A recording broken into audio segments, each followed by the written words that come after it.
राधे राधे। कैसे हैं आप सब लोग? आई होप आप लोग अच्छे होंगे। आज की इस क्लास में हम लोग बहुत इंटरेस्टिंग टॉपिक पे बात करेंगे। So my name is Nikita Sharma and today we are going to discussing a very interesting novel that is the guide. Okay, so firstly novel पे जाने से पहले हम लोग हमारे जो पोएट है या राइटर है या जो नोवेल ड्रामा लिखने वाले हैं उनके बारे में बात कर लेते हैं, और वो कौन है? आर.के. नारायण। ठीक है, आर.के. नारायण का जो बर्थ है वो हुआ था 10 अक्टूबर 1906 और डेथ इनकी हुई थी हमारे 13 मई 2001। इनका जो पूरा नाम है, जिनको हम शॉर्ट फॉर्म में आर.के. नारायण बोलते हैं, उनका पूरा नाम है रसीपुरम कृष्णा स्वामी नारायण स्वामी।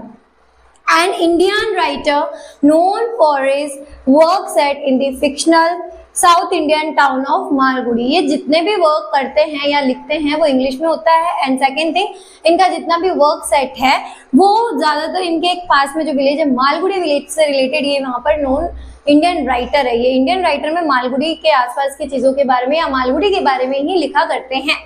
सेकेंड है अवॉर्डेड विद पद्म विभूषण। इनको अवार्ड भी मिला गया है। किसका? अवॉर्डेड बाय पद्म विभूषण, साहित्य अकेडमिक फेलोशिप और बेंसन मेंडल का भी इन्हें अवार्ड मिला गया है। ठीक है, फेमस वर्क्स अगर मैं इनकी बात करूं तो Swami and friends, the guide, the man eater of Malgudi and the reluctant गुरु।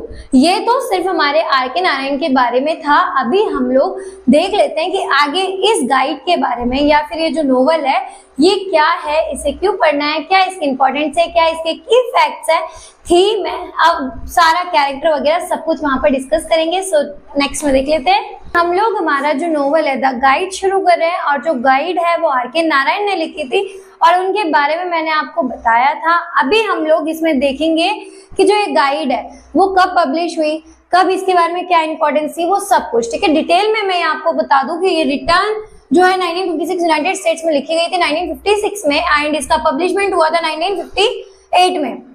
और लिटरेरी पीरियड है ये, मॉडर्न पीरियड के टाइम पे ये लिखी गई है, और लैंग्वेज जो है वो इंग्लिश है। ठीक है, और अगर जेन्युइन की बात मैं करूं तो लिटरेरी फिक्शन ही इसमें है इंक्लूडेड, और फिलोसॉफिकल एक नोवेल है ये। ठीक है, अगर पॉइंट ऑफ व्यू की मैं इसमें बात करूं तो इसमें third person and first person का नरेटिव है, उन दोनों की बातचीत है या फिर उससे नरेट किया गया नोवेल है ये। और अगर मैं अडेप्टेशन की बात करूं तो जो गाइड है, द गाइड जो है उस पर एक मूवी भी बन चुकी है। ठीक है, the film guide was release इन 1965 में इसके नाम से मूवी निकली and based on the novel, novel के ऊपर बेस्ड थी। It was directed by Vijay Anand, और इसको डायरेक्ट करने वाला कौन था? विजय आनंद थे। The novel was also adapted into a play in 1968। इसी नोवेल को एक प्ले में भी इंक्लूड किया गया, और वो कौन से ईयर में था? इन विच ईयर इंक्लूडेड इट? इन 1968। इसको 1968 के अंदर भी यहाँ पर प्ले में इंक्लूड किया गया था। ये था हमारा एक की फीचर, जहां से हमें सिर्फ नोवेल के बारे में पता चला है कि हाँ नोवेल है क्या, और नोवेल के नॉर्मली की फैक्ट्स क्या है। अभी थीम्स और कैरेक्टर को डिस्क्राइब कर लेते हैं कि थीम्स क्या है इस नोवेल की। ठीक है, पढ़ने से पहले मैं आपको थीम बता देती हूँ कि नोवेल में हम लोग क्या पढ़ेंगे, किससे रिलेटेड पढ़ेंगे और क्या क्या हमें इसमें देखने को मिलेगा। ठीक है, फर्स्टली अगर मैं बात करूं थीम की तो उसमें है ट्रांसफॉर्मेशन। जो फर्स्ट टर्म हमने यहाँ पे यूज किया वो है हमारा कौन सा? ट्रांसफॉर्मेशन। ट्रांसफॉर्मेशन का मतलब यहाँ पर ये है परिवर्तन।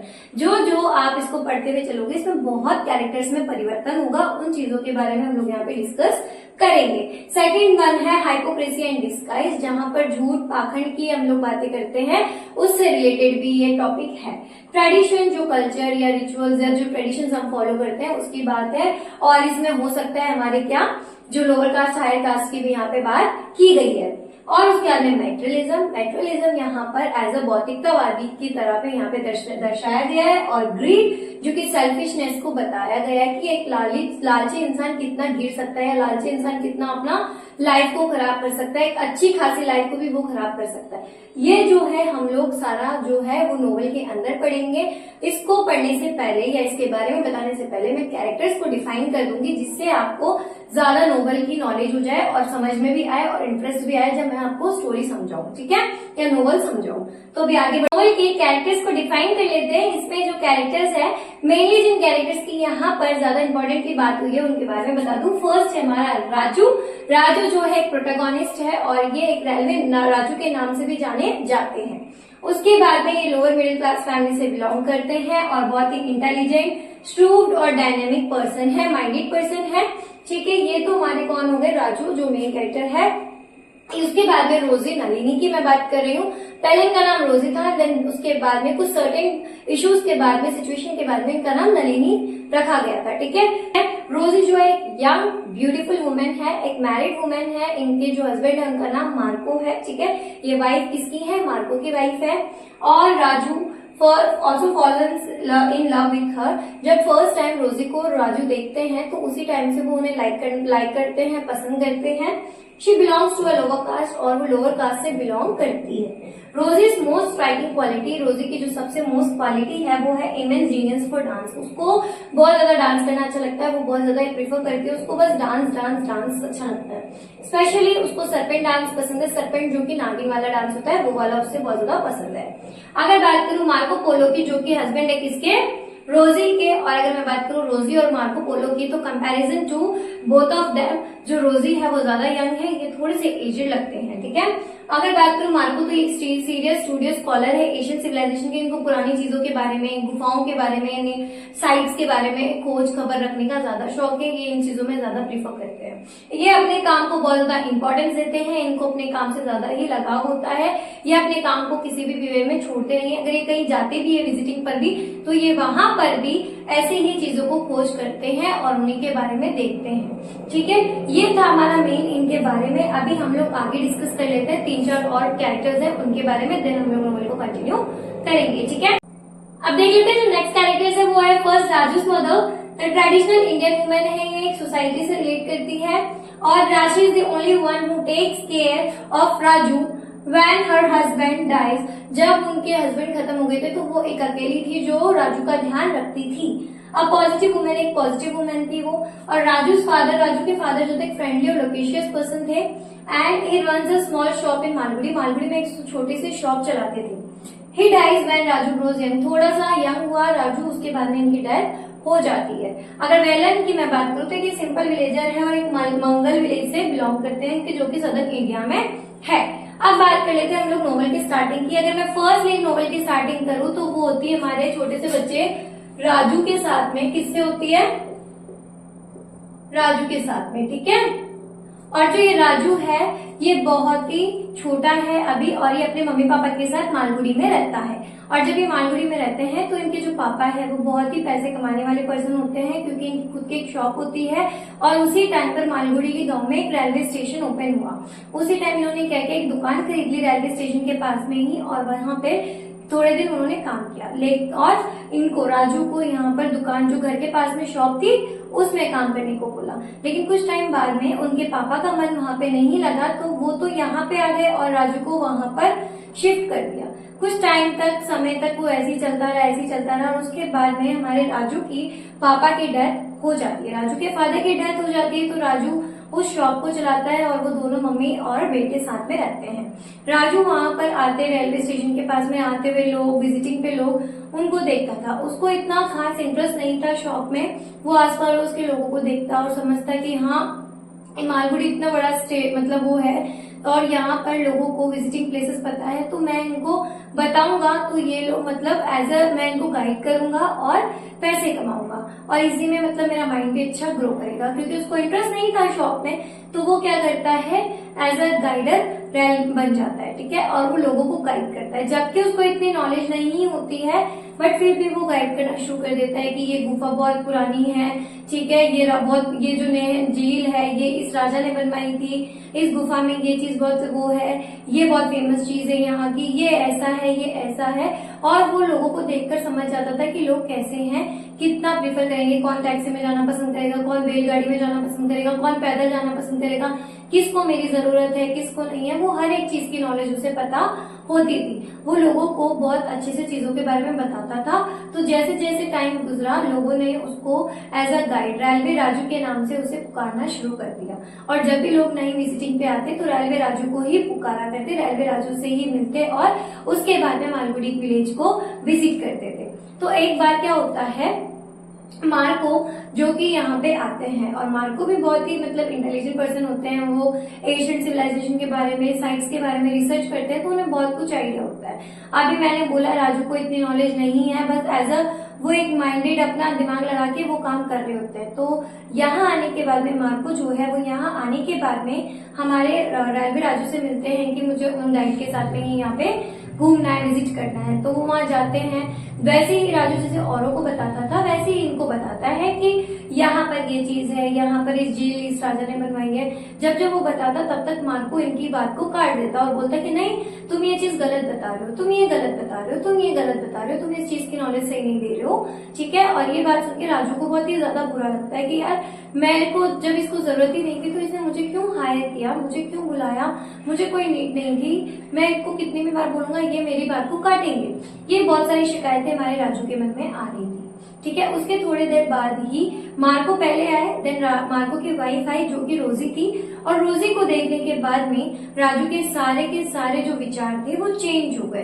राजू पूरा का पूरा चेंज हो जाता है, उनके विचार चेंज हो जाते हैं, क्योंकि राजू जैसे ही फर्स्ट टाइम रोजी को देखते हैं वो बहुत ज्यादा उसके मतलब पसंद करने लग जाते हैं, लाइक करना शुरू कर देते हैं। वो मतलब रोजी को कुछ ज्यादा ही इंपॉर्टेंट या अट्रैक्टिव पर्सन समझने लग जाते हैं, ठीक है। अब मार्को जो है वो थोड़ा बिजी पर्सन है, तो वो ज्यादातर विजिटिंग साइट्स पे रहते हैं, रिसर्चिंग पे रहते हैं। तो जो रोजी है वो बोलती है कि राजू क्या आपको यहाँ पर पता है कोई डांसिंग स्लॉट, मुझे यहाँ पे सरपेंट डांस देखना है, ठीक है। तो वो कहते हैं कोई नहीं, मैं तुम्हें लेके चलता हूँ आज शाम को जब वो लेके जाते हैं सरपेंट डांस दिखाने के लिए, तो वो नाग नागे वहां पे नाच रहे होते हैं। तो उसी बीन में हमारी जो रोजी होती है वो भी अपने मतलब भाई फैलाकर डांस करना शुरू कर देती है। और ये देख करके राजू बहुत ज्यादा समझ जाते हैं कि ये तो बहुत मतलब टैलेंटेड है, डांसर वुमेन है, इसको डांस करना अच्छा लगता है और ये डांस करना पसंद करती है। तो वो उस बात को लेकर के उनसे बहुत तारीफें करते हैं, उनको बोलते हैं कि तुम बहुत अच्छा डांस करती हो, तुम बहुत अच्छे से मतलब चीजों को कैचअप कर लेती हो, कितना प्यारा डांस करती हो, ऐसे वैसे सब कुछ उसके बारे में तारीफ करते हैं। ऐसे चलता रहता है, उनके बीच में बातचीत होती है, थोड़ा क्लोज आ जाते हैं। बिकॉज ऑफ मार्को जो है वो थोड़ा बिजी है, वो टाइम नहीं दे पाता है, ठीक है। अब क्या होता है यहाँ पर राजू एक टाइम के बाद में बोलता है रोजी से कि तुम अपने हस्बैंड मार्को को छोड़ दो और मेरे साथ रहने आ जाओ। ये बात सुनकर के रोजी को गुस्सा आता है और वो कहती है कि मैं एक मैरिड वुमेन हूँ, मेरे एक हस्बैंड है, मैं उन्हें छोड़ करके तुम्हारे साथ लाइफ सेटल नहीं कर सकती हूँ, मुझे उन्हीं के साथ रहना है। चलो, लेकिन फिर भी जो इमोशंस फीलिंग्स जो राजू ने अपने रोजी पर डाली थी और रोजी ने जो फील किया था कि जो तारीफ है जो उसको इम्पोर्टेंस नहीं मिल रही थी और वो इम्पोर्टेंस थोड़ी बहुत राजू से मिली, उसकी वजह से कहीं ना कहीं उसके दिल में कुछ ना कुछ राजू के लिए था, वो कुछ ना कुछ फील करती थी। पर उसके बाद में वो कुछ कहती नहीं है। लेकिन फिर मार्को की और रोजी की लड़ाई हो जाती है कि आप मुझे टाइम नहीं देते हो, मेरे साथ टाइम स्पेंड नहीं करते हो, मेरे साथ में आप ये काम नहीं करते हो, मेरे साथ घूमने नहीं जाते हो, मेरे साथ यहाँ नहीं जाते हो, ऐसे करके। तो मार्को बोलता है कि तुम क्या छोटी बच्ची हो जो मैं तुम्हारे साथ हर जगह जाऊंगा, ये क्या छोटे बच्चों जैसे जिद कर रही हो, ये सब मुझसे नहीं होता है। ऐसा करके वो झगड़ा करके मार्को वहां पर रोजी को अकेला छोड़ करके चला जाता है। यहाँ पर रोजी बेचारी अकेली है, उसको नहीं पता है, वो नई जगह पे आई है, उसे नहीं पता कौन क्या है, वो किसी को जानती नहीं है। एज यूजुअल वो एक ही पर्सन को जानती है, वो है राजू। और वो राजू के पास चली जाती है। जब वो राजू के पास जाती है तो राजू उसे खुशी खुशी एक्सेप्ट कर लेता है। बट उनकी जो मदर थी, राजू की जो मदर थी, वो एक सोसाइटी वुमेन है। तो एक ऐसी औरत को देख करके उसे थोड़ा सा अजीब लगता है कि ये मेरे घर में कौन आ गया, ठीक है। तो वो थोड़ा सा क्वेश्चंस करती है। देन उसको पता चलता है कि मैरिड वुमेन है, एक लोअर कास्ट से बिलोंग करती है। तो वो मना कर देती है कि नहीं राजू, तुम इसे यहाँ से निकाल दो, हम इसे नहीं रख सकते हैं। इतनी ही बात हो रही थी। तो इतने में अगर मैरिड वुमेन है और एक ऐसी लड़की एकदम से किसी के घर आ जाए तो आस पड़ोस के लोग रूमर्स बनाना शुरू कर देते हैं कि एकदम से क्यों आ गई, ऐसे हो गया वैसे हो गया। तो कहीं ना कहीं उन चीजों का इफेक्ट उसकी इमेज पे भी पड़ा कि एक इमेज भी उसकी थोड़ी सी खराब हुई। इनके बीच में लड़ाई चल ही रही होती है कि उसी इतनी ही देर में राजू की मम्मी का जो भाई है, ठीक है, वो आ जाता है। और वो आकर के राजू और रोजी को बहुत भला बुरा कहता है कि तुम ऐसे हो, तुम्हें ध्यान नहीं है, तुम्हें दिमाग नहीं है, और ये मेरे बहन के हस्बैंड का घर है और मेरी बहन यहीं रहेगी, तुम यहाँ से हटो। तो लेकिन और इसको हटाओ, लेकिन राजू मना कर देता है। राजू अपनी मम्मी को छोड़ देता है और रोजी का साथ देता है, रोजी के लिए स्टैंड ले देता है। और उसके बाद में वो सारा गुस्सा करके राजू की मम्मा वहां से अपना पैक करके और वो अपने भाई के साथ चली जाती है। इतना होने के बाद में रोजी को समझ में आ जाता है कि राजू ने मेरे लिए सब कुछ कर दिया और ये अब मतलब बहुत ही मतलब एक होता है ना कि सब होने के बाद में क्या प्रॉब्लम्स आ जाती है। उन्हें तो शॉप में इंटरेस्ट था नहीं, जो थोड़ा बहुत रेलवे राजू का काम चलता था वो भी ठप हो गया। अब फाइनेंशियली प्रॉब्लम्स भी आ चुकी है, रूमर्स की वजह से भी फाइनेंशियल प्रॉब्लम्स आ गई है, सोसाइटी भी उतनी अच्छे से सपोर्टिव नहीं है, मम्मी भी चली गई है, तो उस वजह से ये सब कुछ सोच के रोजी ने अपना नया काम शुरू किया, वो था उनका डांस का काम। डांस उन्हें आता था, प्रैक्टिस उन्होंने करी और डांस का शुरू करने का सोचा। डांस शुरू करने से पहले उन्होंने अपना नाम चेंज करवाया, जो कि राजू ने चेंज करके क्या रख दिया, नलिनी, क्योंकि रोजी जो नाम था वो एक इंग्लिश नाम था, तो इसलिए उसका नाम चेंज करके नलिनी रख दिया। अब जो नलिनी थी वो स्टेजेस पे डांस करती थी और बहुत ही जल्दी वो फेमस हो जाती है, ठीक है। अब राजू के पास में ऐसा कोई काम नहीं था, ऐसे रेलवे राजू वो पहले काम करते थे लेकिन अब नहीं करते थे, तो इसलिए उन्होंने क्या किया, हमारी रोजी है उन्हीं के साथ में एज अ मैनेजर वर्क काम करना शुरू किया। अब जो धीरे धीरे वो फेमस हो गई, वो स्टेजेस पे काम करने लगी, खूब पैसा हो गया, तो राजू जो था उसने बहुत बड़ा मकान खरीद लिया, बिल्डिंग बना ली, उसमें नौकर चाकर रख लिए, बहुत सारी चीजें खरीद ली, बहुत सेटअप कर दिया, बहुत एक आलीशान जिंदगी वो जी रहा था, ठीक है। और रोजी पर भी उसने लिमिटेशंस लगा दी कि नहीं तुम इससे नहीं मिलोगी, तुम इससे नहीं मिलोगी, एक सेल्फिश पर्सन हो गया, पॉजिटिव हो गया कि नहीं ऐसा नहीं तुम इससे नहीं मिलोगी। वो एक लिमिटेड पर्सन लोगों से मिलने देता था, या फिर एक नॉर्मली उसको बहुत ज्यादा बंदगी में रखना उसने शुरू कर दिया। जब इतना सब कुछ चल ही रहा था, उसी टाइम पर हमारे जो मार्को पोलो है, जो किसके हस्बैंड थे, हमारे रोजी के हस्बैंड थे, उनकी एक बुक छपी, जो कि उन्होंने मालगुड़ी के आसपास जो विलेज साइट्स पे विजिट किया, रिसर्च की, वही उन्होंने छपवाई थी। तो उसी बुक की एक फोटोकॉपी उन्होंने किसको सेंड की थी, रोजी को। लेकिन रोजी से पहले वो राजू के पास आई, तो राजू ने उस बुक को छुपा दिया, उसको दिया नहीं। हालांकि वो जो बुक थी, या फिर वो जो बात जो थी मालगुड़ी की थी, तो फेमस थी, तो वो कहीं ना कहीं एकदम से वापस फेमस हुई और उसके बारे में रोजी को पता चल गया। जब रोजी को पता चला तो रोजी को ये भी पता चला कि उसने एक फोटोकॉपी भी मतलब बुक की भेजी थी, और जो कि राजू ने मुझे नहीं दी। उस बात पे उनका झगड़ा होता है कि तुमने मुझे क्यों नहीं दी, ऐसा क्यों किया, वैसा क्यों किया, और उनके झगड़े में वो झगड़ा जब तक शांत होता, उसके पहले ही मार्को ने एक और नोटिस भेजा कि जो तुम्हारी ज्वेलरी है, जो तुम लेके नहीं गई हो, वो तुम साइन कर दो और वो ज्वेलरी ले लो। ये बात वापस से नोटिस हमारे राजू के पास आ जाता है, और राजू बहुत ज्यादा ग्रीडी हो जाता है। राजू को लगता है कि अगर ये नोटिस अगर कौन रोजी देख लेगी, तो रोजी ये होगा कि रोजी का प्यार वापस से जाग जाएगा अपने हस्बैंड के लिए, और वो यहाँ से सब कुछ छोड़ के चली जाएगी, और मैं जो एक लाइफ जी रहा हूँ वो नहीं जी पाऊंगा। इसलिए वो क्या करता है, नकली साइन, फर्जी साइन करके वापस भेज देता है, और सोचता है कि किसी को पता नहीं चलेगा। लेकिन जो मार्को है वो ऑलरेडी इंटेलिजेंट पर्सन है, वो स्टूडियस पर्सन है, स्मार्ट पर्सन है, सीरियस पर्सन है, उन्हें हर चीज की इतनी नॉलेज है, वो रिसर्च करते हैं, तो उन्हें पता चल जाता है कि ये फर्जी साइन किसने किए हैं, राजू ने किए। उनकी वजह से ये जो भी फर्जी साइन उसने किए, उसकी वजह से जो मार्को है वो उनके ऊपर केस कर देते हैं, जिसकी वजह से उनको जेल में जाना पड़ता है, वो भी 2 साल की जेल होती है। उस टाइम पर रोजी ने अपने सारे पैसे लगा देती है इसको छुड़ाने में, हेल्प करने में, बट ऐसा कुछ नहीं होता है, और रोजी भी बहुत ज्यादा फ्रस्ट्रेट हो जाती है। और आखिरी टाइम जब राजू से मिलने जाती है, तो वो यही कहती है कि जो तुमने किया, ठीक है, वो भी गलत था, क्योंकि मैं सिर्फ एक पैशन के लिए ये काम करती थी, एक सपोर्ट, तुम्हें सपोर्ट करने के लिए मैंने ये काम शुरू किया था, मेरा कोई धंधा नहीं था जो तुमने इसको as a greedy person show किया, ठीक है। मैं सिर्फ एक पैशन, एक इंटरेस्ट के कारण ये काम करती थी। तुम मुझे बोलते थे कि मेरा डांस अच्छा है, मैं अच्छी हूँ, मैं अच्छी हूँ, ये तुम तारीफ करते थे, इसलिए शुरू किया था, इसलिए नहीं कि एक पैसा कमाती रहूं, एक ऐसा धंधा खोल के बैठूं, ये सब कुछ मैंने नहीं सोचा था। इसलिए मैंने डिसाइड किया कि ना तो मैं तुम्हारे साथ रहूंगी, ना मैं मार्को के साथ रहूंगी, मैं यहाँ से चली जाऊंगी।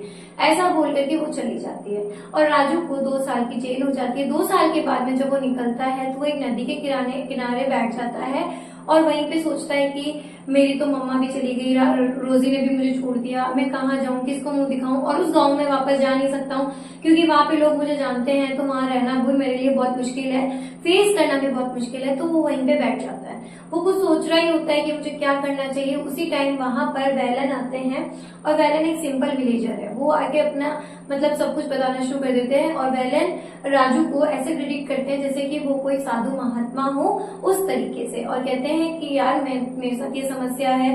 जबकि राजू बताने की कोशिश करता है, लेकिन वैलन सुनता नहीं है। वैलन अपनी ही प्रॉब्लम्स बताता है कि मेरी एक सिस्टर है, और मैं उसको शादी करने के लिए समझा रहा हूँ, पर वो नहीं समझ रही है, वो शादी करना नहीं चाहती है, मैं क्या करूं, मैं बहुत ज्यादा परेशान हूँ। तो राजू कहता है कोई नहीं, तुम एक बार उसे मेरे पास लेके आओ, क्या पता मैं उसे समझाऊं तो वो समझ जाए। दूसरे दिन वेलन उसे लेके जाता है और वो यही कहता है कि कोई नहीं, जो तुम्हारा भाई बोल रहा है तुम वो करो, वो तुम्हारे लिए अच्छा होगा, इम्पोर्टेंट होगा, क्योंकि परिवार एक जो है वो एक अच्छी चीजें सोचता है तो तुम्हारे लिए भी अच्छा सोच रहा होगा, प्लीज तुम उस बात को मान लो, ऐसे करके समझाता है। तो उसकी सिस्टर मान जाती है। तब से वेलन उसे एज अ आध्यात्मिक एक गुरु, एक होली संत मान के उसकी पूजा करने लग जाता है। और ऐसा ही वो गांव में बताता है। वो मंदिर में रहने लगता है तो लोग बाग उसे बहुत सारा खाने पीने का सामान, फल फ्रूट ये सब देना शुरू कर देते हैं और उसको बहुत ज्यादा इंपॉर्टेंस देना शुरू कर देते हैं। जबकि राजू यहाँ पर कहीं ना कहीं सोच रहा होता है कि मैं बता दूं, लेकिन उसकी हिम्मत नहीं होती है। वो हमेशा ये सब कुछ देख करके सिर्फ इतना ही कहता है कि बच्चों को आप स्कूल भेजा करो, ये काम ऐसे करा करो, झगड़ा मत करा करो, ऐसे रहा करो, वैसे रहा करो, सब कुछ अच्छे से वो मेंटेन कर रहा होता है। और बहुत मिस्टीरियस पर्सन था, क्योंकि बोलता नहीं था, ज्यादा किसी से बातचीत नहीं करता था, पॉइंट टू पॉइंट बात करता था। तो लोगों को लगता था कि हाँ सच में ये इंपॉर्टेंट पर्सन है, तो लोग ज्यादा उसे पूजा वूजा करते थे, होली संत की तरह उसे मानते थे, हर चीज में उससे सलाह लेते थे कि ये कैसे करूं वैसे करूं, और खाने पीने का सबका ध्यान वो रखते थे। कुछ टाइम बाद में उस विलेज में, मंगल विलेज में क्या होता है, ड्रॉट पड़ जाता है, सूखा पड़ जाता है। उसी वजह से बहुत सारे बकरी जानवर मरने लग जाते हैं। तो उस टाइम पर जब मरने लग जाते हैं तो राजू ऑर्डर देते हैं वेलन को कि तुम जाके बोलो कि झगड़ा वगैरह ना करे, सब ठीक हो जाएगा। लेकिन वही बात वेलन गांव वालों को जाके, मतलब गांव को किसी पर्सन को बताता है कि तुम ये जाके बोल दो। तो वो कहता है, गांव वालों को समझने में कंफ्यूज हो जाता है, बोलता है कि हमारे जो राजू मतलब जो संत है उन्होंने कहा है कि झगड़ा वगड़ा मत करो, मैं मतलब फास्ट कर रहा हूँ और फटाफट कुछ ना कुछ हल निकल जाएगा। वो गलत समझ जाते हैं, वो सब गांव वाले भाग के आ जाते हैं और राजू अब इन सब चीजों को देख करके उसको व्रत करना पड़ता है और वो अपने 2 हफ्ते का व्रत शुरू कर देता है। वो व्रत करता है, लोग भी उसकी आस्था में बैठ जाते हैं और ये इतना मतलब फेमस हो जाता है वहां के लोगों के लिए कि भाई ये एकदम से इतना मतलब लोग कैसे, मतलब जो संत है वो कैसे इतने व्रत वगैरह कर पा रहा है, वो भी 2-2 हफ्ते, 2 वीक्स, बहुत बड़ी बात है। उस वगैरह में ये चीजें आने लग जाती है। जब 2 हफ्ते खत्म होने को आता है, लास्ट डे होता है, तो वो बहुत वीक हो जाता है राजू और वो नहाने के लिए जाता है जब नदी के किनारे। तो वहीं पर वेलन को सारी बातें बताता है कि यार मैं ये था, मेरा बच्चा था, मैं शॉप पे था, फिर मैं एक रेलवे राजू बना, फिर मैं रोजी के प्यार में पड़ गया, फिर मैंने रोजी के साथ में काम किया, मैंने मम्मी को भी दूर कर दिया और मैं आज यहाँ पर हूँ, मैं तुम्हें सारी सच्चाई बता रहा हूँ। वो सब कुछ बता देता है, लेकिन फिर भी वेलन उसे वैसे ही देखता है जैसे पहले देखता था, एज अ आध्यात्मिक वे, एज अ होली संत, एक अच्छे फिलोसफी पर्सन। ठीक है, वो सब कुछ होता है और वो जैसे ही नहाने लगते हैं तो वो बेहोश हो जाते हैं और वो वेलन को बोलते हैं कि देखो मुझे दूर पहाड़ों में नजर आ रहा है कि बारिश हो रही है। यहाँ पर नोवेल खत्म हो जाता है और ये बहुत ही कंफ्यूजन स्लॉट है जहाँ पता नहीं चलता कि बारिश हुई या नहीं हुई। ये नोवेल था, आई होप आपको समझ में आया होगा। अगर अच्छा लगा हो तो please subscribe my channel and press the bell icon ताकि मेरी वीडियोस की लेटेस्ट नोटिफिकेशंस आपको मिलती रहे। Thank you so much, have a very beautiful day, stay soon, stay happy.